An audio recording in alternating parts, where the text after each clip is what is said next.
ಇದೆಲ್ಲ? ನಾವಿದೇನ ನಮ್ಮ ಮಕ್ಕಳು ಕಲ್ಸಿರೋದು?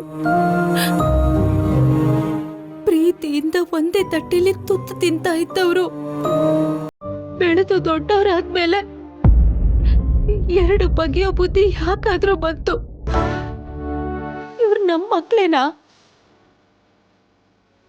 ಗಾದೆ ಕೇಳಿದ ಲಕ್ಷ್ಮಿ, ಹುಟ್ಟದ ಮಕ್ಕಳು ಬೆಳೀತಾ ದಾಯಾದಿಗಳು ಅಂತ. ಚಿಕ್ಕ ಮಕ್ಕಳಿದ್ದಾಗ ಒಬ್ಬರಿಂದ ಒಬ್ರು ಯಾರಿಗೂ ನಿರೀಕ್ಷೆ ಇರಲ್ಲ. ಆಗಿನ್ನೂ ಹರಡಿದ ಮುಗ್ಧ ಕುಸುಮಗಳ ಹಾಗೆ ಸುಗಂಧ ಬೀರ್ತಾ ಇರ್ತಾರೆ. ದೊಡ್ಡವರಾಗ್ತಾ ಅವ್ರೊಳಗಡೆ ಇದ್ದ ಆಸೆ ಸಹ ದೊಡ್ಡದಾಗತ್ತೆ. ಆಸೆ ದುರಾಸೆ ಆಗತ್ತೆ. ಯಾವಾಗ ದುರಾಸೆ ಬರುತ್ತೆ ಅವನು ಸ್ವಾರ್ಥಿ ಆಗ್ತಾನೆ. ಅಲ್ಲಿಗೆ ಆ ಮನೆ ಕತೆ ಮುಗೀತು. ಅದು ಮನೆಯಾಗಿ ಉಳ್ಕೊಳ್ಳಲ್ಲ, ಸ್ಮಶಾನ ಆಗುತ್ತೆ.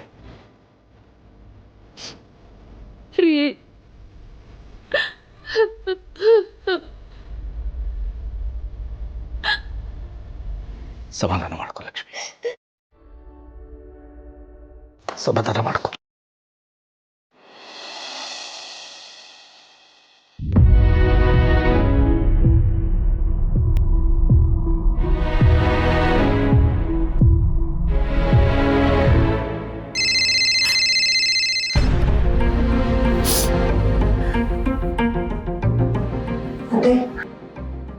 ಜಾನು ಫೋನ್ ಮಾಡಿದಾಳೆ.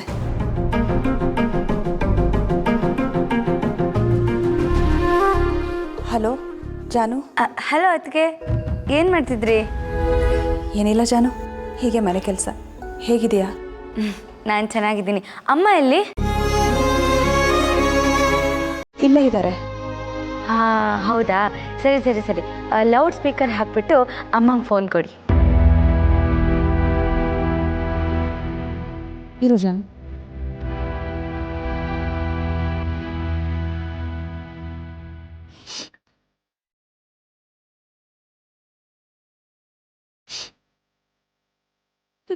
ಜಾನು, ಹೇಗಿದೆಯಮ್ಮ? ಅಮ್ಮ, ನೀನು ಅಳ್ತಿದ್ಯಾ? ಇಲ್ಲಮ್ಮ, ಏನೂ ಇಲ್ಲ. ಅಳಿ ಅಂದ್ರೆ ಹೇಗಿದ್ದಾರೆ? ಅಮ್ಮ, ನೀನು ಮೊದಲು ಯಾತಕ್ಕೆ ಅಳ್ತೀಯ ಅದನ್ನು ಹೇಳು. ಏನಾಯ್ತಮ್ಮ? ಏನು ಅಂತ ಹೇಳಮ್ಮ. ಈ ಸಂತೋಷ ಸುಮ್ಮನೆ ಇರೋದೇ ಇಲ್ಲ. ಏನಾದ್ರೂ ಒಂದು ಕಿತಾಪತಿ ಮಾಡ್ತಾನೆ ಇರ್ತಾನೆ. ಏನಾಯ್ತಂತದ್ದು? ಅದು ಜಾನು, ಅದು ಅವನಿಗೆ ಯಾಕಪ್ಪ ಪಾಲ್ ಕೊಡ್ಬೇಕು? ಅವನು ಏನ್ ಮಾಡಿದಾನೆ ಅಂತ ಅವನಿಗೆ ಪಾಲ್ ಕೊಡ್ಬೇಕು? ಏನ್ ಮಾತಾಡ್ತಿದ್ಯಪ್ಪ? ಅವನು ಈ ಮನೆಗೆ ಹಿರಿ ಮಗ ಕಣೋ, ನಿಮ್ಮ ಅಣ್ಣ. ಅವನು ಯಾವ ಸೀಮೆ ಅಣ್ಣನಪ್ಪ? ಈ ಮನೆಯಲ್ಲಿ ಬೇರೆ ಯಾರಿಗೂ ಪಾಲು ಕೊಡೋ ಹಾಗಿಲ್ಲ. ಕೊಡೋದಕ್ಕೆ ನಾನು ಬಿಡೋದು ಇಲ್ಲ. ಬೀದಿಲಿ ಹೋಗೋ ನಾಯಿನ ಕರ್ಕೊಂಡ್ಬಂದು ಅನ್ನ ಹಾಕೋದು ಅಲ್ದೆ ಸಿಂಹಾಸನದ ಮೇಲೆ ಕೂರ್ತೀನಿ ಅಂತಿದಿರಲ್ಲ, ನಿಮ್ಗೇನು ಅನ್ಸಲ್ವಾಪ?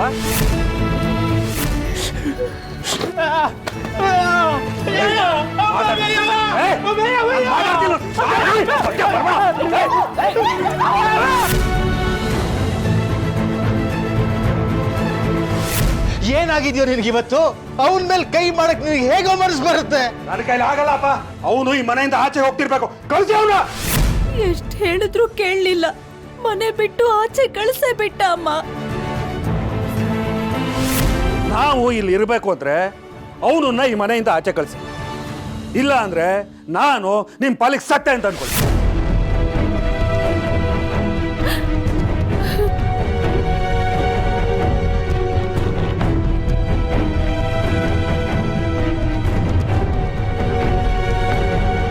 ಅಲ್ಲ ಅಮ್ಮ, ನೀನು ಯಾಕೆ ಅಣ್ಣಂಗೆ ಹೋಗಕ್ ಬಿಟ್ಟೆ? ತಡಿಬೇಕಿತ್ತಲ್ವಾ? ನಿಮ್ಮ ಅಣ್ಣ ರಾಕ್ಷಸನ್ ಥರ ಆಡ್ತಾರೆ ಜಾನು. ಇನ್ನೊಬ್ರಿಗೆ ಒಂದು ಸ್ವಲ್ಪ ನೋವಾಗುತ್ತೆ ಅನ್ನೋ ಒಂದು ಕಲ್ಪನೆ ಕೂಡ ಇಲ್ಲ ಅವ್ರಿಗೆ.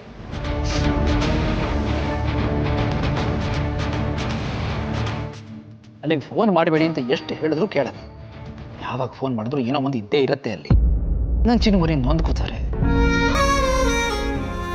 ಹೇಗಾದರೂ ಇವರುಗಳ ಜೊತೆ ಮಾತಾಡೋದು ನಿಲ್ಸೋಣ ಅಂತಂದ್ರೆ ಆಗ್ತಾ ಇಲ್ಲ. ಏನು ಮಾಡೋದು? ಅಮ್ಮ, ನನ್ನ ಅಣ್ಣನ ಹತ್ರ ಈಗ ಮಾತಾಡ್ತೀನಿ. ಜಾನು,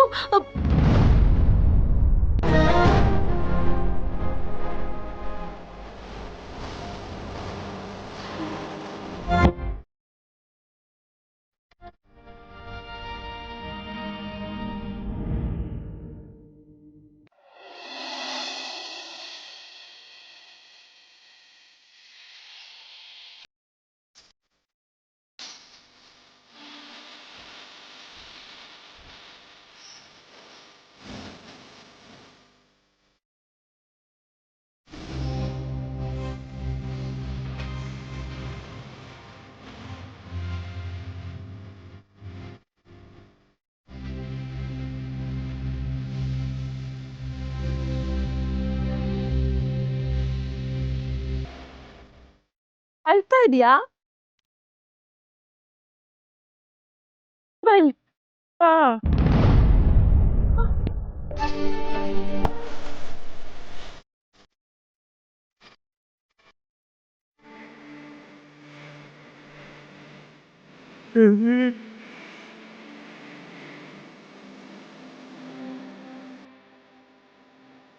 ವೆಂಕಿ,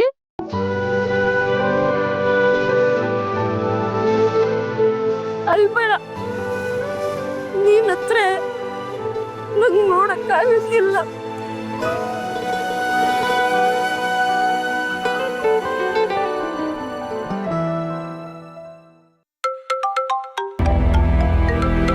ವೆಂಕಿ, ಫೋನು.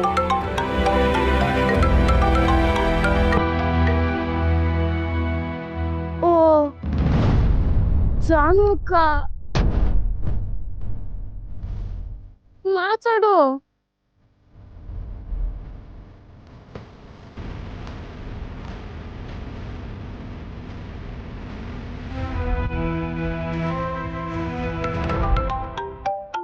ವೆಂಕಿ, ಫೋನ್ ಬರ್ತೈತೆ.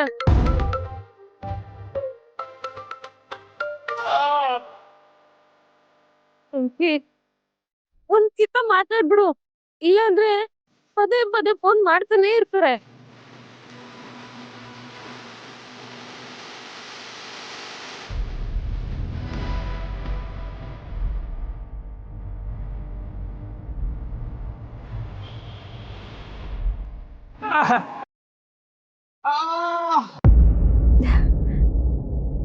ಎಲ್ಲಿದ್ಯೋ ಅಣ್ಣ?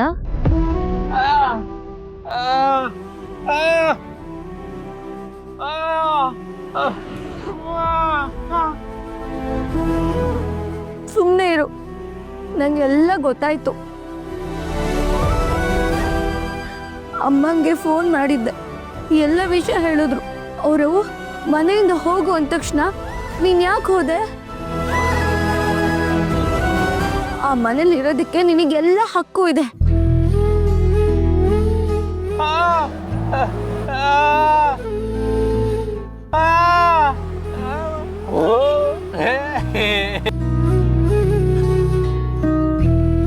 ನೋಡು, ಅಷ್ಟೆಲ್ಲ ಆದ್ರೂ ಏನು ಆಗ್ತಾ ಇರೋ ತರ ಇದೆಯಾ? ನಿನ್ನಿಂದ ಮನ್ಸನ್ನ ಅರ್ಥ ಮಾಡ್ಕೊಳಕ್ಕೂ ಯೋಗ್ಯತೆ ಇರ್ಬೇಕು. ಸಂತೋಷನ ನೆನ್ಸ್ಕೊಂಡ್ರೆ ಎಷ್ಟು ಕೋಪ ಬರ್ತಿದೆ ಗೊತ್ತಾ ನನ್ಗೆ.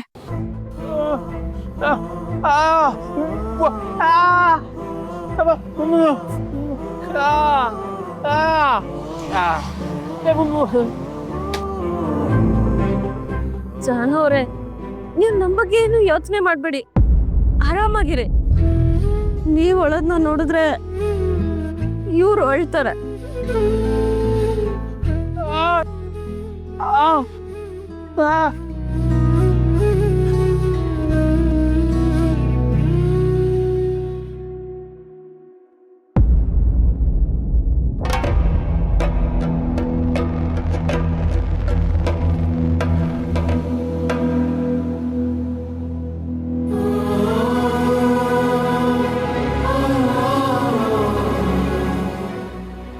ಅಣ್ಣ, ನೀನ್ ಎಲ್ಲಿಗೂ ಹೋಗ್ಬೇಡ, ನಮ್ಮನೆಗೆ ಬಂದ್ಬಿಡು.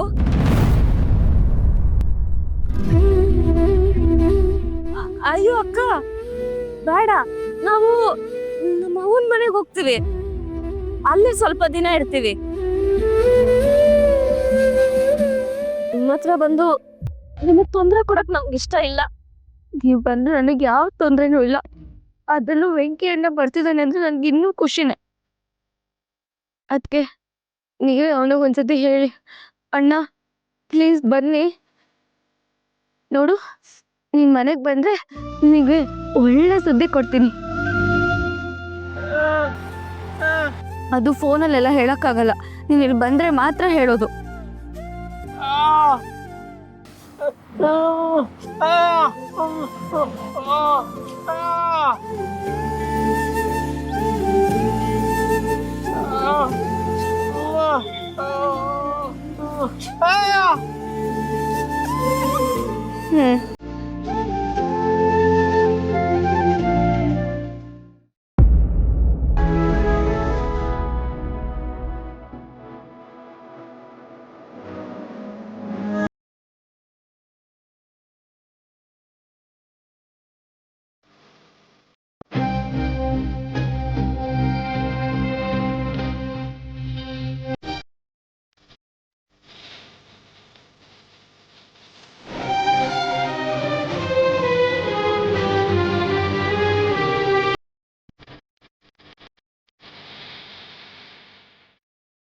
ಅವ್ರಿಗೇನು ಬುದ್ಧಿ ಇದೆಯಾ ಇಲ್ವಾ? ಅವನು ಮನೇಲಿರಬಾರ್ದು ಅಂತ ಅವ್ರ ಮನೆಯಿಂದ ಹೊರಗೆ ಓಡಿಸಿದ್ರೆ ಇವರು ನಮ್ಮನೆಗೆ ಕರಿತಾ ಇದ್ದಾರಲ್ಲ. ನಮ್ಮ ಮಧ್ಯೆ ಯಾರು ಬರಬಾರ್ದು ಅಂತ ಎಷ್ಟು ಸಲ ಅಂದ್ಕೊಂಡ್ರು ಈ ಥರ ಏನಾದರೂ ಒಂದು ಪ್ರಾಬ್ಲಮ್ ಕ್ರಿಯೇಟ್ ಮಾಡ್ತಾನೆ ಇರ್ತಾರೆ ಇವರು.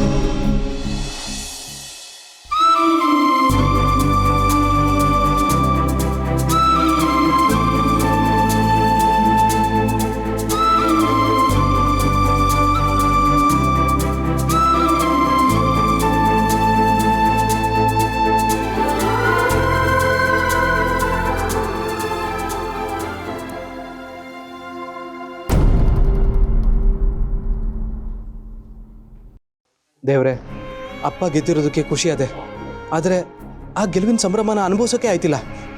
ಇಲ್ಲಿವರೆಗೂ ಹೆಂಗೋ ಇದ್ವಿ, ಈಗ ನಮ್ಮನ್ನ ಮನೆಯಿಂದ ಹೊರಗೆ ಹಾಕಬೇಕು ಅಂತ ನೋಡ್ತಾವ್ರೆ. ನನಗೆ ನೋವಾದರೂ ಪರವಾಗಿಲ್ಲ, ಆದರೆ ನಮ್ಮ ಮೇಡಮ್ ಅವ್ರಿಗೆ ನೋವಾಗಬಾರ್ದು.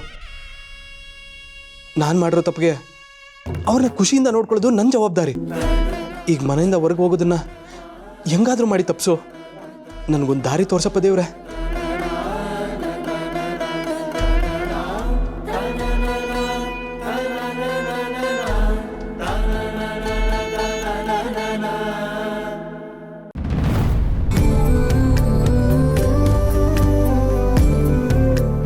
ನಮಸ್ಕಾರ ಸಾಹೇಬ್ರೆ, ನೀವೆಲ್ಲ ಸಹಕಾರ ಕೊಟ್ಟಿದ್ದಕ್ಕೆ ನಾನು ಅದ್ದೂರಿಯಾಗಿ ಗೆದ್ದಿದ್ದೀನಿ. ಹೌದು ಹೌದು, ನೀವೇನು ಯೋಚನೆ ಮಾಡಬೇಡಿ. ನಿಮ್ಗೇನು ಮಾತು ಕೊಟ್ಟಿದ್ದೀನೋ ಆ ವ್ಯವಸ್ಥೆ ಎಲ್ಲ ನಾನು ಮಾಡ್ತೀನಿ. ಮನೇಲಿ ಹೊಸಿ ಕೆಲಸ ಅದೇ, ಮುಗಿಸ್ಕೊಂಡು ಒಂದು 2 ದಿವಸ ಆದಮೇಲೆ ನಾನು ಬರ್ತೀನಿ.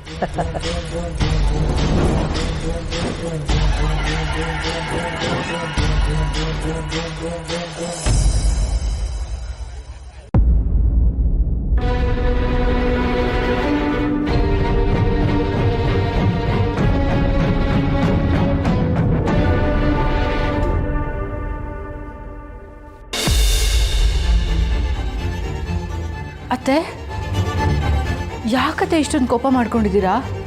ಅಳ್ತಿದ್ದೀರಾ ಬೇರೆ? ಅಲ್ಲ ಅತ್ತೆ, ಮಾವ ಎಲೆಕ್ಷನಲ್ಲಿ ಗೆದ್ದಿರೋ ದಿನ ಇವತ್ತು, ನಿಮಗೆ ಖುಷಿ ಆಗ್ತಿಲ್ವಾ? ಖುಷಿ ಇಲ್ಲ ಅಂತ ಯಾರು ಹೇಳಿದ್ದು? ಅವ್ರು ಗೆದ್ದಿದ್ದಾರೆ ಅಂತ ನನಗೆ ಖುಷಿನೇ ಇದೆ. ಆದರೆ ಯಾಕಮ್ಮಿ ಇಷ್ಟೊಂದು ಬೇಜಾರು ಮಾಡ್ಕೊಂಡಿದ್ಯಾ? ಅಲ್ಲ, ನೀನು ಅಳೋ ಅಂಥದ್ದು ಏನಾಗೈತಿ ಈಗ? ನೀವೇ ನೋಡ್ತಾ ಇದ್ದೀರಲ್ಲ, ಇಲ್ಲೊಂದು ಖುಷಿ ಇಲ್ಲ, ಒಂದು ಮಾತಿಲ್ಲ. ಅವ್ರ ಪಡೋರು, ನಮ್ಮ ಪಡ್ ನಾವು. ಈ ಖುಷಿಗೆ ಅವ್ರು ಯಾಕೆ ನಮ್ಮ ಮನೇಲಿ ಇರಬೇಕು? ಎಲೆಕ್ಷನ್ ಮುಂಚೆ ಏನು ಹೇಳಿದ್ರಿ? ನೀವು ಗೆದ್ದ ತಕ್ಷಣ ಭಾವನನ್ನ ಅವ್ರ ತವ್ರ ಮನೆಗೆ ಕರ್ಕೊಂಡೋಗಿ ಬಿಡ್ತೀನಿ ಅಂದಿದ್ರಲ್ಲ, ಮರ್ತೋಗ್ಬಿಟ್ರಾ? ನಾನೆಲ್ಲಮ್ಮಿ ಮರ್ತಿದ್ದೀನಿ ಅದನ್ನೆಲ್ಲ. ಮಕ್ಕಳ ಮದುವೆನ ಎಷ್ಟು ಚೆನ್ನಾಗಿ ಮಾಡ್ಬೇಕಂತೆಲ್ಲ ಎಷ್ಟು ಕನಸು ಕಟ್ಕೊಂಡಿದ್ವಿ. ನಮ್ಮ ಕನಸಿಗೆಲ್ಲ ತಣ್ಣೀರು ಏರ್ಸ್ಬಿಟ್ಟ.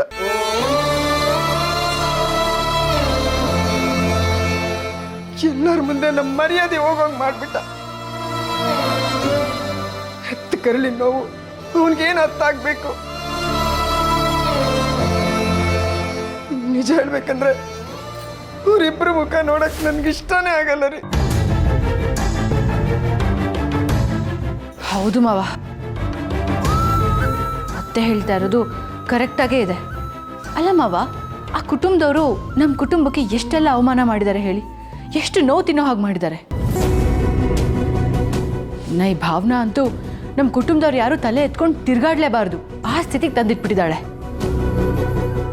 ಅಂಥವಳನ್ನ ಈ ಮನೇಲಿ ಇರಕ್ಕೆ ಬಿಡೋದು ನನಗೂ ಯಾಕೋ ಸರಿ ಅಂತ ಅನ್ನಿಸ್ತಾ ಇಲ್ಲ ಮಾವ. ಮಾಡಿರೋದು 1-2. ಈ ವಿಚಾರದಲ್ಲಂತೂ ನಾನು ಅತ್ತೆಗೆ ಸಪೋರ್ಟ್ ಮಾಡೋದು ಮಾವ. ಅವ್ರು ಹೇಳೋದೇ ಸರಿಯಾಗಿದೆ. ಅದಷ್ಟು ಸುಲಭ ಅಲ್ಲ ಕಣವ. ನಾವು ಈಗ ತಾನೇ ಎಲೆಕ್ಷನಲ್ಲಿ ಗೆದ್ದಿದ್ದೀವಿ. ಜನಗಳ ಗಮನ ಎಲ್ಲ ನಮ್ಮ ಮೇಲೆ ಇರ್ತದೆ. ಜನಗಳ ದೃಷ್ಟಿಲಿ ಈಗ ನಾವು ತಪ್ಪಿತಸ್ಥರು ಅಂತ ಅನ್ನಿಸ್ಕೋಬಾರ್ದಲ್ವೇ?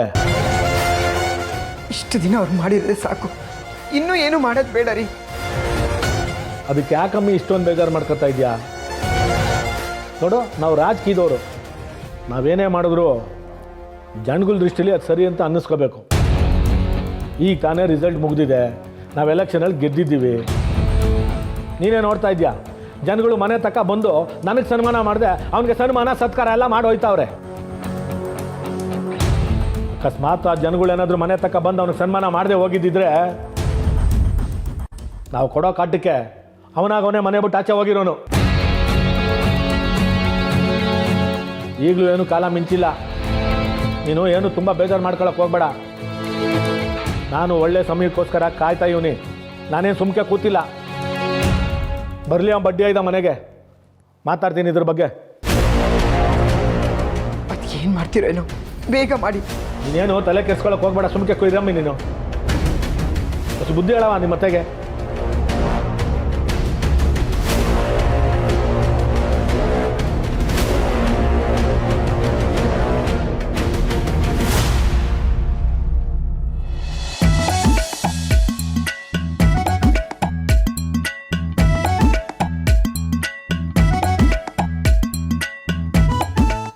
ಸದ್ಯ ಈ ಮನೆಗೆ ಅಂಟ್ಕೊಂಡಿದ್ದ ಪೀಡೆ ತಲುಪ್ತು. ಏನೆಲ್ಲ ದೊಡ್ಡ ಮಗ ಅಂತ ತಲೆ ಮೇಲೆ ಹೊತ್ಕೊಂಡು ಮೆರೆಸ್ತಾ ಇದ್ರು. ಇನ್ನು ಮೇಲೆ ಅವನ ಕಾಟ ಇರಲ್ಲ. ಅವನ ಪಾಲಿನ ದುಡ್ಡನ್ನು ಹೇಗಾದ್ರೂ ಮಾಡಿ ನಾನೇ ತಗೋಬೇಕು.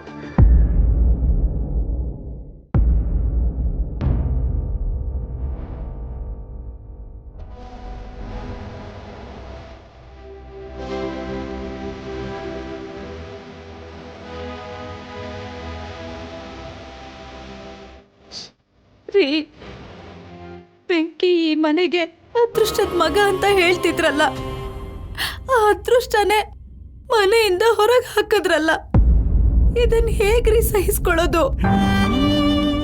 ನನಗೂ ಏನು ನಡೀತಿದೆ ಅಂತ ಗೊತ್ತಾಗ್ತಿಲ್ಲ ಲಕ್ಷ್ಮಿ.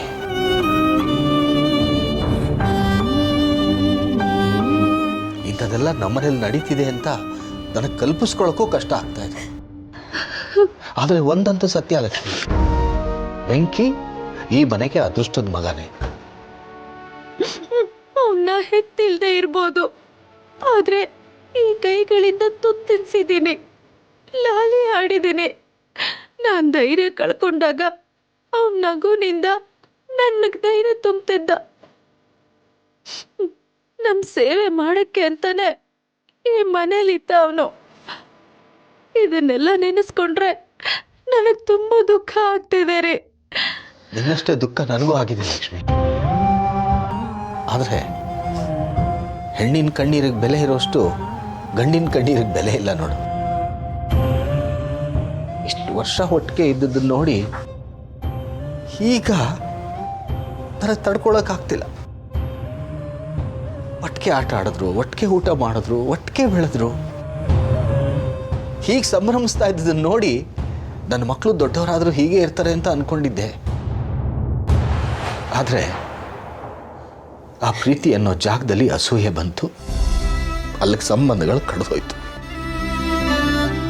ಒಬ್ಬ ಮಗನ್ನ ಇನ್ನೊಬ್ಬ ಮಗ ಮನೆಯಿಂದ ಹೊರಗೆ ಹಾಕೋದನ್ನ ನೋಡೋ ಅಂತ ದೌರ್ಭಾಗ್ಯ ಯಾವ ತಂದೆ ತಾಯಿಗೂ ಬರಬಾರ್ದು.